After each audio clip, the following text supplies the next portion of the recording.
দর্শক ডিবি কার্যালয়ে আছেন আমাদের বিশেষ প্রতিনিধি এসএম ফয়েজ, সরাসরি যুক্ত হচ্ছে তার সাথে। ফয়েজ, সাবেক প্রধান বিচারপতি গ্রেফতারের বিষয়ে সবশেষ কি তথ্য আছে আপনার কাছে, আর তাকে আদালতে তোলার প্রস্তুতি সম্পর্কে আমাদের জানাবেন। এর আগের সংবাদে যেমনটা জানানো হয়েছে বাংলাভিশন দর্শকদেরকে যে সাবেক প্রধান বিচারপতি একেএম খায়রুল হককে গ্রেপ্তার করা হয়েছে। গোয়েন্দা সূত্রে আমরা যতটুকু জানতে পেরেছি 5 আগস্টের পর যখন তিনি কমিশন থেকে পদত্যাগ করেছিলেন, তারপর তিনি আত্মগোপনে চলে যান। তাকে গোয়েন্দারা দীর্ঘদিন ধরে নজরদারিতে রেখেছিল। তিনি জায়গা বদল করার কারণে তাকে গ্রেপ্তার করা সম্ভব হয়নি।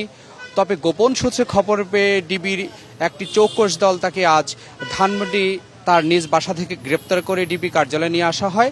তার বিরুদ্ধে রাজধানীর নারায়ণগঞ্জ, রাজধানী ঢাকায় একাধিক মামলা রয়েছে। নারায়ণগঞ্জে মামলা রয়েছে, তিনি তত্ত্বাবধায়ক সরকারে যে বাতিল করেছেন পঞ্চদশ সংশোধনী দিয়ে জাতির সাথে যে মিথ্যাচার করেছেন সে অভিযোগে তার বিরুদ্ধে নারায়ণগঞ্জে মামলা হয়েছে, এবং ছাত্র জনতাকে হত্যার অভিযোগে তার বিরুদ্ধে যাত্রাবাড়ি থানা মামলা রয়েছে।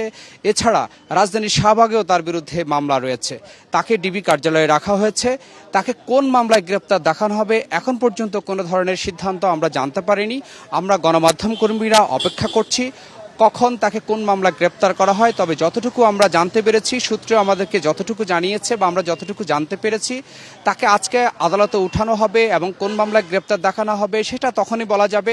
এবং তাকে রিমান্ডে নেওয়া হবে, জিজ্ঞাসাবাদ করা হবে কেন জাতির সাথে এই মিথ্যাচার বা এই তামাশা করা হয়েছে, কেন ক্ষমতার অপব্যবহার করা হয়েছে। তার বিরুদ্ধে আওয়ামী লীগ থেকে নানা ধরনের সুযোগ সুবিধা নেওয়ার অভিযোগ রয়েছে। তিনি বিএনপি চেয়ারপারসন বেগম খালেদা জিয়াকে ক্যান্টনমেন্টের বাড়ি থেকে বের করার যেই মামলাটি ছিল সেই মামলাটি শুনানি না করে একক ক্ষমতা বলে রায় দিয়েছেন বলে তার বিরুদ্ধে অভিযোগ রয়েছে। এমনকি যে স্বাধীনতার যে ঘোষক প্রেসিডেন্ট জিয়াউর রহমান, তিনি স্বাধীনতার ঘোষক নয় এই রায়ও তিনি দিয়েছেন। তার বিতর্কিত অনেকগুলো রায় রয়েছে। সাধারণ মানুষ ক্ষিপ্ত এবং তার গ্রেপ্তারের পর ফেসবুকে নানা ধরনের সামাজিক যোগাযোগ মাধ্যমে নানা ধরনের পোস্ট আমরা দেখতে পেরেছি। গোয়েন্দারা এখন পর্যন্ত গণমাধ্যমের সাথে কোনো কথা বলেননি। তারা তথ্য যাচাই করছেন। তথ্য যাচাই শেষে তার বিরুদ্ধে কোন মামলায় তাকে গ্রেপ্তার সে বিষয়ে তাকে আদালতে তোলা হবে। তবে এখন পর্যন্ত আমরা গণমাধ্যম কর্মীরা মিন্টু রোডের যে গোয়েন্দা কার্যালয় সেখানে অপেক্ষা করছি।